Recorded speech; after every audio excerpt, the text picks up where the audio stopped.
I'm Dino Busalaki, the Chief Technology Officer and OT guy at Velta Technology. Hi, I'm Jim, the COO and IT guy. And I'm Craig Duckworth, President and CEO. You're listening to the Industrial Cybersecurity Insider Show. In each episode, we bring you the inside scoop on the world of industrial cybersecurity. We talk about everything you don't know that you should know. So plug in and power up. The show's about to get started.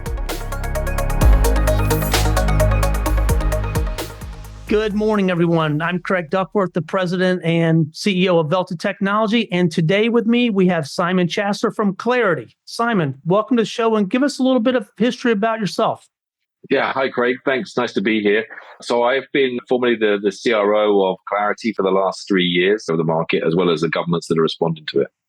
Yeah, no, and I appreciate that. Velta has been a partner of Claroty since 2019 when we began the organization. We've had a very long relationship with you and the Claroty team. It's been fruitful. We've grown together as we've seen the industry evolve and the technologies improve and more are coming on the space. We're seeing more organizations that are beginning to take this, I would say, more seriously, that are really beginning to look at it. I'm sure there are things that in your career in the last, 4 or 5 years with Claroty specifically, you've seen mature and model and evolve as an industry. Do you think we're getting closer to where the industry needs to be? Or where would you say on a scale of 1 to 100 about where is the industry getting to versus where we need to be?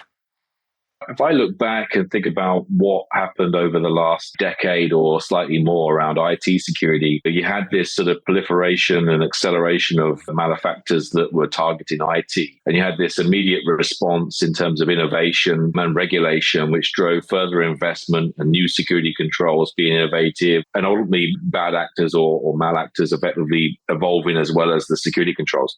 What we've seen, I think, over the last 3 years is it's definitely been a targeted area to focus on as malactors have moved from, I'd say, personal information extraction for financial gain or PCI-based data, and they've effectively evolved into business continuity as the real leverage point on industrial environments.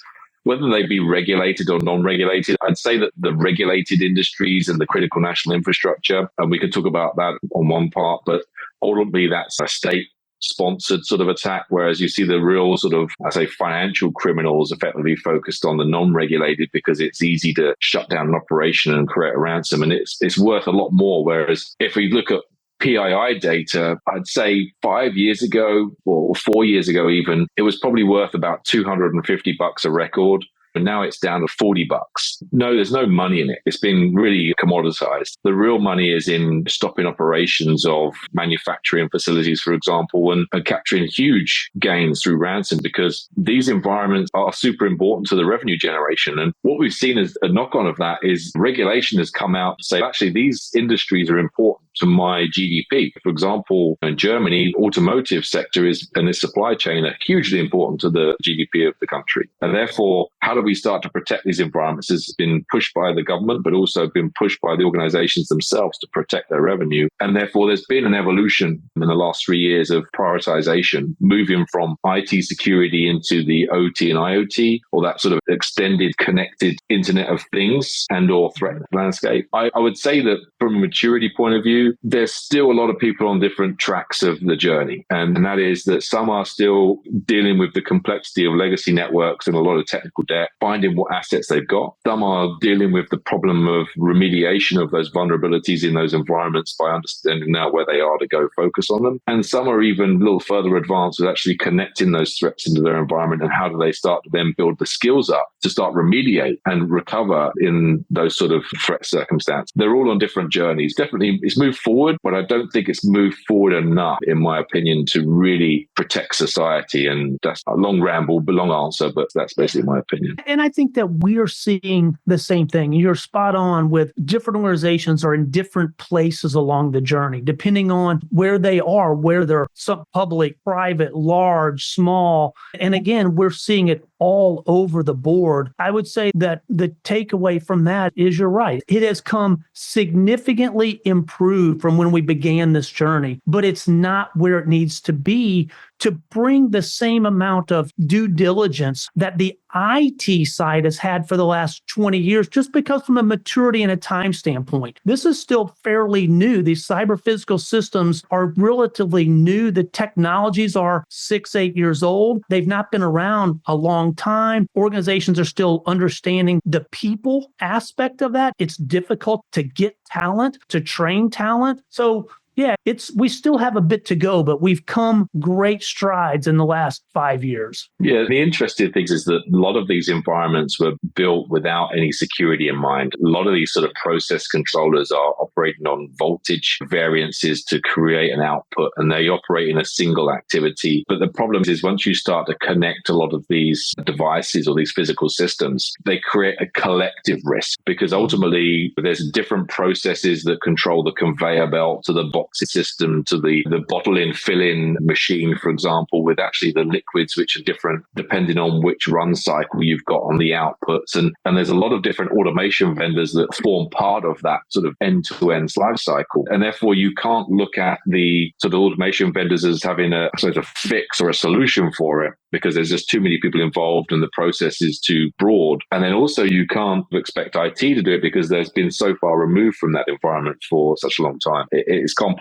It definitely is complex. That is a very true statement. I would say if we look back at just the last year, the events that have happened in 2023 over the year. You look at the Clorox event. You look at some of the other large, big events, even on a non-industrial side. You look at MGM, what's happened there. You look at the medical space. I know Claroty's got a huge division that handles medical as well. And the things that are really shaping the landscape, are there certain things that you guys are seeing that are coming from that the focus needs to begin shifting toward in 2024 and going forward that are really key components of this landscape that we need to begin looking at? I'll use the industrial as a sort of catch-all for commercial and discrete process, CNI, etc. And I'll then talk about the healthcare and life sciences and hospitals on one side. In essence, you've got a challenge where the criticality of an MRI machine, for example, and or a blood transfusion or an infusion pump, for example, and the air quality control sensor that's within an operating theatre and the elevators and the power systems that power a hospital, for example, they are all on a converged environment. They've got to a point where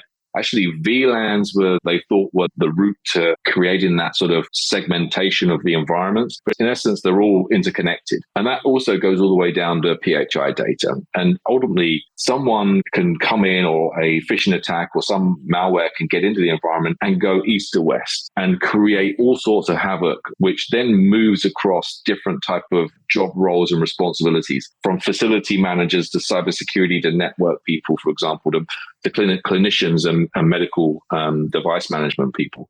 And that complexity and challenge is creating actually a real life-threatening issue from the healthcare perspective.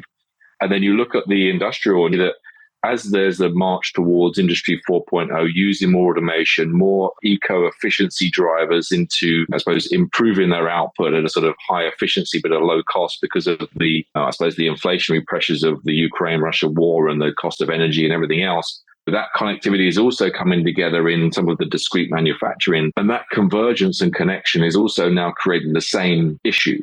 But the problem is that traditional security control technologies using signatures as an alert format don't pick up some of these concerns or some of these issues, because actually what happens is they're using more and more sophisticated techniques, which are using tool sets like mouse hole and dusty tunnel, which mimic what is the ICS-based environment or the engineering workstation environment that can't be detected by signature. So you've got to understand what good looks like within these environments. And that's pretty difficult. You've got to learn that, right? And not all of that is captured within just one person. Normally that's held with each plant manager across multiple plants. And if you pick some of these sort of manufacturing clients, they have in excess of 400 plants, all doing different things that are interconnected. And that becomes a people management issue, a technology management issue, as well as just a legacy and technical debt management issue. In reality, it's so critical, but how do you address it? And ultimately, we've got to accelerate that move from spending the money around IT security. If you think about residual risk or inherent risk and moving it to a residual risk that you're comfortable with, I'd say IT security and the investments that have been spent across all the security control domains has got to that point. I think the residual risk for what you lose and the data that's exposed is minimal. I think now, if you think about the business continuity of industrial control systems and OT environments, there's not enough money being spent. So boards now need to push that agenda across to create the business continuity, the going concern, and deal with that risk and lower that inherent risk that is existing because of the connectivity of these systems or the requirement to push production and revenue and output through the supply chain as much as possible. Yeah, no, you're right. We refer to this as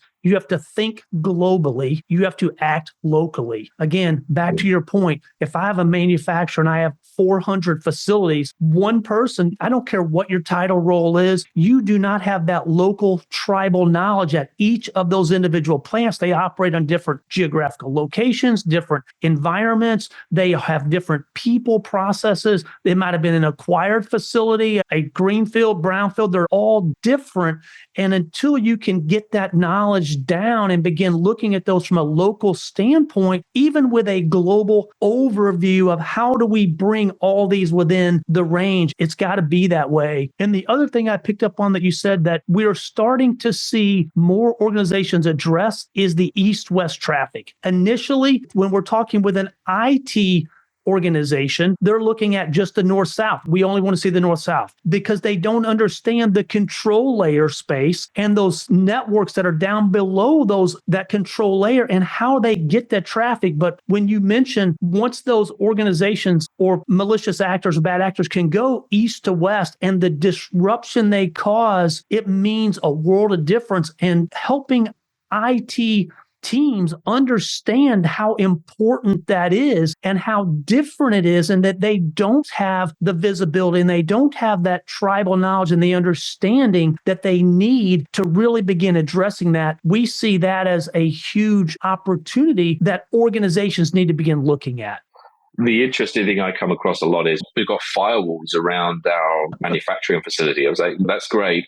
But actually, you don't know what you're blocking. You probably can't block any of the factory production output because you're dealing with health and safety, and you don't know what actually is the communication path and or activities that are going on that you should be blocking. And so the firewall is not going to do any help for you at all. And in essence, what you thought was definitely an air gap system is not an air gap system. There's so many holes in the back end for all of your automation vendors, in essence, to come in and do real-time maintenance in terms of those automation systems and get access to the engineering workstations and HMIs and so on that are there. The actual fact that you have a real risk issue with something coming into your environment that you can't even see come into your environment and move laterally across into your IT environment, or as most likely happens, and you see some of the big names and brands that have been publicly highlighted in the manufacturing sector, but they talk about it as an IT problem. But in essence, that has moved east-west into the process and control environment because they can't prove that it hasn't. And in most cases, these HMIs and operating and engineering workstations are operating on quite old Windows OS systems. And unfortunately, a lot of them have already got vulnerabilities that as soon as anything moves east-west, it's the first thing to go. And if anyone that you said locally, the plant manager for this particular production plant will tell you is restarting a manufacturing facility and all the processes and all of the systems is not something you just flick a switch and or it comes back up online in 90 seconds. It takes a long time. It's very involved. There's lots and lots of processes. We see Windows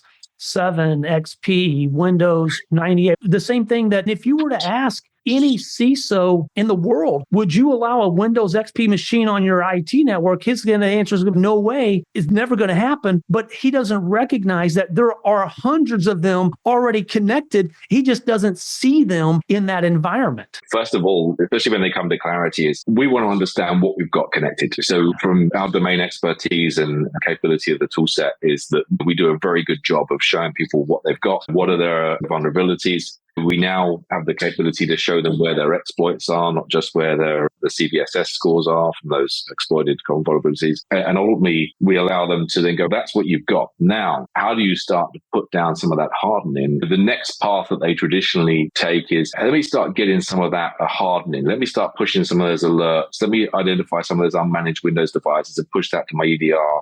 Let me start pushing some of those blocking rules to my firewalls so I can protect myself. And then they'll move to that final piece, which is, okay, how do I take those alerts and those threats, ingest that into my security operations center or provider to start monitoring? The challenge is that an IDS system in an OT plant is very noisy. Lots of things get switched off and switched on every day. Everyone connects it. And ultimately, unless you can filter out those sort of, what I'd say, the normal behavior, and looking at the real anomalies and just focus on the anomaly alerts, your teams are going to be inundated. And having come from NTT, and we had thousands of customers on our MSSP platform, and the SOC was working all the time, they don't want any more false positives. They have enough to deal with, and log volumes and so on. So you want to give them really directed advice to where to focus and really where to remediate. The next step on from that is, like you said, there's no skills that are available really that know how to do the remediation. And it only comes down to those that actually are on the plant floor that really know that environment to go, okay, I have to go to this device to deal with that. And as long as you can give them really instructional, detailed information by leveraging all the tools that are out there and all the partners that are out there in the ecosystem, they're not going to be able to do it in time, because they've got also a production uptime to maintain too. So that's why Velta has been highly successful in providing that hot hands, that managed services capability of understanding the environment, and at the same time being able to help them deal with those things that keeps them going and keeps the company and the production output going. It's not as easy on the operational side. You can't just patch something. If it's a PLC, for example, there may be remediation plans that are in place from Rockwell, Siemens, whoever the manufacturer, the automation vendor is. But once you get so far, then you're looking at costs to do that, rewrite controls. It's not as simple as just run this patch that comes out from Microsoft every Tuesday and upgrade your stuff. It may break 15 other things to fix the one, and then it becomes cost prohibitive or not as easily done. And the downtime, you're right. Organizations rely on their manufacturing. They have very strict management policies in place that say uptime needs to be a certain percentage. You need to produce so many widgets in a quarter, month, annual year because of what the organization does. And it's hard for them to say, I need you to take the plant down for 2 weeks or 3 weeks or a month to do these things. It doesn't happen. We see a typical plant will say, okay, we've got a 4-day window between Christmas and New Year, and we've got 6 weeks worth of stuff to do. So what of your things is mission critical that we're going to do, and what gets pushed to next year? That's it, exactly. That's the really interesting thing, which is the problem is it's us as consumers are driving this problem. We want everything right now. And that generates a just-in-time supply chain and logistics business model, and production outputs with some of the supply chain shortages that we saw over the last couple of years. Everyone's operating at that very high output efficiency level that's potentially possible, not just one managed cost and profitability, but also what their expectations are for their boards and their outputs, but also in terms of just managing what they can get and what they can build and get out the door for us and what our demand is. Otherwise, the competition will win it. It's just a case of we have no particular loyalty anymore. We need X, and it doesn't matter if X is built by A, B, or C. And therefore, whoever's got it and who can get it to you the next day, they're going to get the order. So those poor plant operators that go, yeah, I can only take the plant down for X days and that's it. I'd say even more difficult on process manufacturing, because I was with a concrete manufacturer recently, and they're saying with the furnaces, if I switch them off, I have to replace all of the pumps and valves because all of the components just basically harden and make them completely useless. So I've got to figure out a way to throttle down the furnaces without switching them off to then start changing some of the process control. It makes it almost impossible to have any downtime available in the process engineering space. We see the same thing working with glass manufacturers that are making bottles in food and beverage. You have a glass furnace that you can't take that down. You got to bulldoze the plant. Really? If you got a just big solid piece of glass, you can't, it doesn't work. And that's the challenge in this space. And you touched a little bit on it, the resources for the local piece and understanding the remediation portion of it. The process controls engineers, the plant managers, those guys they're already working 50, 60 hours a week. They're stretched thin as it is. We have this sometimes referred to as the silver tsunami of talent that is leaving manufacturing and getting newer, younger talent into engineering jobs, into those process control pieces, because it's not a sexy job. It's not the highest paying job. It's sometimes considered dirty. So getting younger people brought in that are willing to do manufacturing and transferring that knowledge over is tough. And it's how do you get that there has been a struggle that I think is still going to be a little bit of a struggle until universities, trade schools begin training and helping us build that talent. I'd say one of the things that I focused on when I joined Claroty was the Claroty Academy and effectively taking education enablement as a proliferation strategy to everyone, the partner ecosystem, the customers, the market in general, because one, it helps propel the knowledge and awareness of Claroty as a technology platform and obviously helps grow the sales, but ultimately it allows us to accelerate the skill and knowledge requirements that we need to deal with the task at hand, which is protecting our society. Whether you're manufacturing X, Y, or Z goods, they're still needed for society to function, and or if you're producing electricity, water, or gas, it's critical to society to function. And I think the one thing that I'd say has been interesting is expanding the partner ecosystem, expanding the sort of training in the Claroty Academy, and getting that knowledge out there. But until we recognize that effectively cybersecurity as a core skill is really an academic skill, and those that operate plants and machinery is a vocational skill, and we've got to figure out how to get more people from the cybersecurity academia world to want to be involved in the vocational grease and spit and sweat and tears that goes on with producing something, and take the expert knowledge from cybersecurity and get into the factory floor to apply it and pay them more. We have to figure out how to incentivize that shift. Otherwise, we won't have enough skills to deal with the problem. The number of connected devices is increasing every hour. Gartner says it's like a billion an hour or something like that. But there's 6 billion connected physical system devices in the world. There's not enough people that have the capability and the knowledge to deal with protecting that environment unless something radical happens with IT security experts wanting to move into that space. And I think that's the big transformation we've got to figure out. The government's going to help us sponsor and support, and or enterprises to pay more. Right now, the skill sets don't own the assets. They don't have that inherent knowledge of the engineering space and how those connected physical systems operate and work and the outcomes to manage them.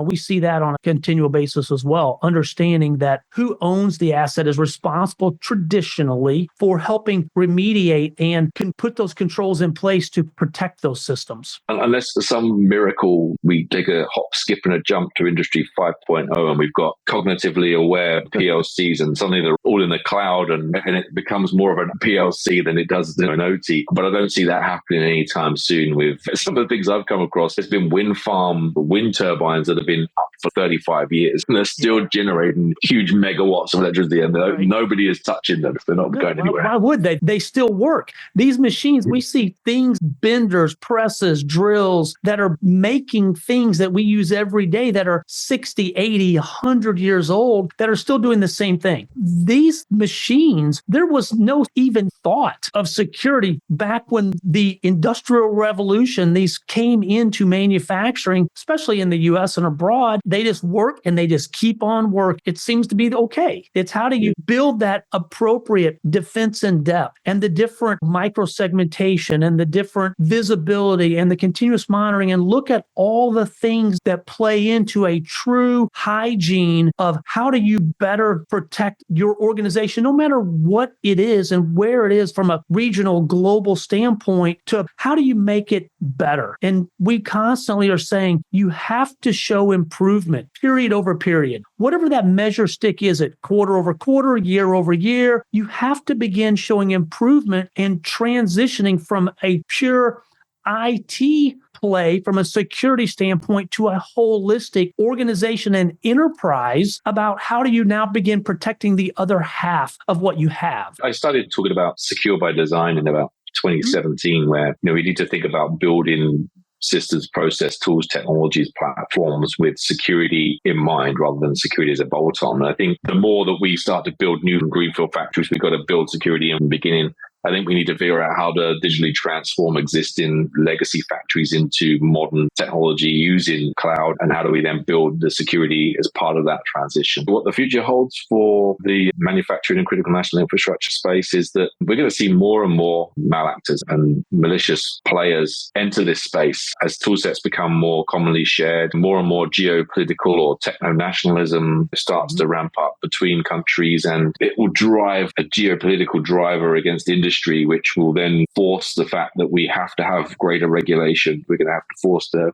fact the innovation's got to increase. And then ultimately, we're going to see an increase in boards making this part of the requirement. And you're starting to see that with NIS2 out of the European Union as a legislation, which is pretty much any organization 250 employees that is part of their classification that needs to protect OT. You're seeing it through some of the TSA new regulation in the US, also the Biden's 100-day sprint activities and what CISA has been driving, the Patch Act, the SOCI Act. They're seeing lots of regulation now trying to drive this. And I think that some of the work, some excellent individuals that I've been lucky to be close to over the last couple of years have been driving with the Securities and Exchange Commission. They're starting to make it part of the requirements of disclosure. And I think that is going to start to get us being serious around protecting our society and the industrial control system environments. I'd say you're right. And I think it's probably the right amount of pressure and guidance from an oversight without going too far. Sometimes we see big government going too far and stepping in and trying to mandate. I think this is the right amount of push, gentle guidance, if you want to call it, that says, hey, we're going to put some oversight into place and we're going to let you dictate how it happens. But here are some things that you need to do.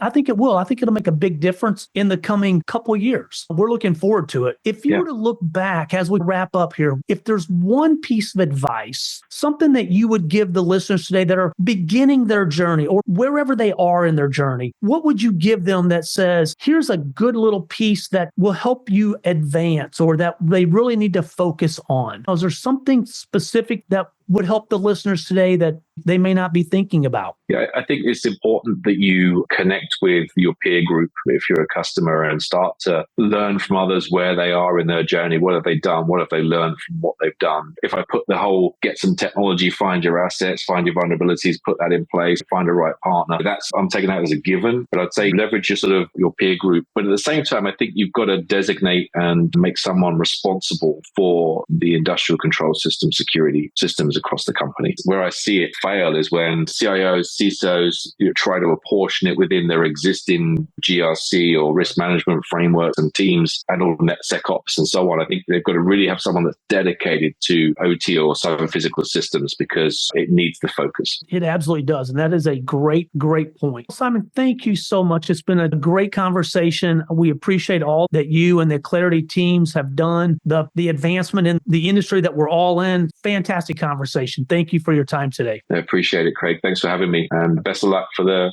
2024. Happy New Year. Yep. Happy New Year to you. Thanks, Simon.